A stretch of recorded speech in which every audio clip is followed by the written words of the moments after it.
இறைவா உன்னருளால் திருவீடு காணும் பெரும் பேறு தந்த உனக்கேயம் நன்றி.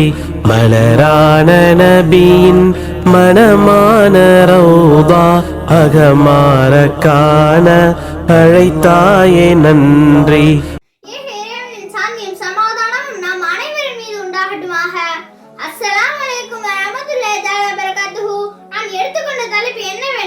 நோம்பாளியின் சிறப்பு.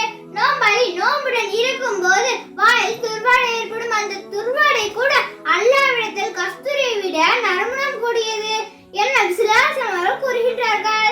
நோம்பாளிக்கு 2 விதமான மகிழ்ச்சி இருப்பதாக அவர்கள் கூறுகின்றார்கள். 1. நோன்பு திறக்கும் போது இயல்பாக இருக்கும் மகிழ்ச்சி. 2. நாளை மறுமை நாளில் அல்லாஹ்வை சந்திக்கும் போது தான் நோற்ற நோம்பினால் கிடைக்கும் வெகுமதியை பார்த்து மீண்டும் ஒரு முறை மகிழ்ச்சி அடைவான் என அவர்கள் கூறுகின்றார்கள். சொர்க்கத்திற்கு பல வாசல்கள் உள்ளன. அவற்றில் ஒன்றுதான் ரயான் என்பதாகும்.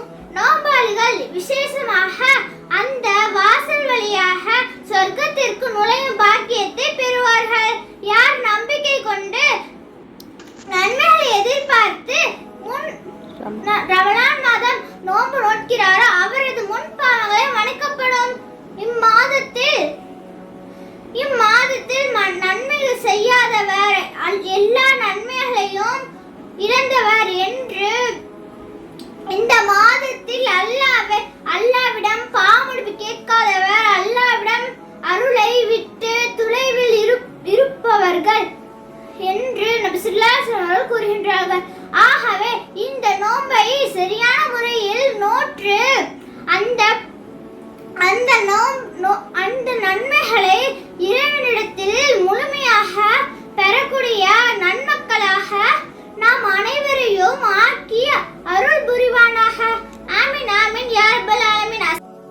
மங்களம் பொங்கிடும் மாதமாம் ரமதான் எங்கெங்கும் நிறைந்தோன் ஏற்றிடும் ரமதான் தங்க நபிநாதரும் போற்றிடும் ரமதான்.